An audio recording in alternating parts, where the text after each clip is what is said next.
ভাই ব্রাদারদের একটা অনুরোধ থাকবে না, প্রেম করে কেউ বিয়ে না করে। এই জন্য আমার দুধ কিনে গোসল করে শুদ্ধ হয়। 8 বছর প্রেমের পর বিয়ে। শুরুতে সুখে শান্তিতে থাকলেও বিয়ের 1.5 বছর পর থেকেই শুরু হয় অশান্তি।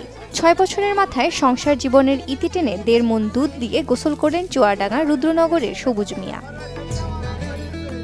নিজেকে শুদ্ধ করার ব্যতিক্রমী এই চেষ্টা দেখতে ভিড় করে গ্রামবাসী। সবুজ আরও জানান, বিয়ের পর ভালোই চলছিল তাদের সংসার, কিন্তু বিপত্তি বাধে যখন স্ত্রী আলাদা বাসা নিয়ে থাকতে চায়। 6 বছর আগে প্রেম করে বিয়ে করছিলাম। বিগত 6 বছর সংসারে 4 বছর সুন্দর মতো সংসার করছি। তারপর এখন থেকে আমার 2 বছর থেকে আমি মানসিক অশান্তিতে ভুগছি, বিভিন্ন রকম অত্যাচারের নির্যাতনের শিকার হয়েছি। যার কারণে বউয়ের হাত থেকে কালকে মুক্তি পাইছি। মুক্তি পেয়ে আমি দুধ দিয়ে শুদ্ধভাবে গোসল করে নিই, পাপ মুক্ত হচ্ছেন।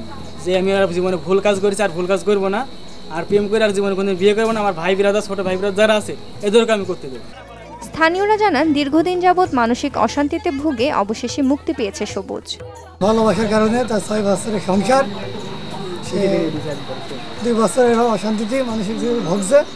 এরকম ভুল কাজ যেন কেউ না করে। বাপ মা না জানি ছেলে বিয়ে করে প্রেম করে সংসারে খুব অশান্তি। বউ একদিন থাকলো, থেকে এখন সে বউ নিজে মনে গিয়ে বাপের বাড়ি গিয়ে ছেলে তালাক দিয়ে দিয়েছে। সবুজ মিয়া চুয়াডাঙ্গা জেলার দর্শনা থানার রুদ্রনগর গ্রামের মোহাম্মদ মিন্টু মিয়ার ছেলে। Desk report, channel 24।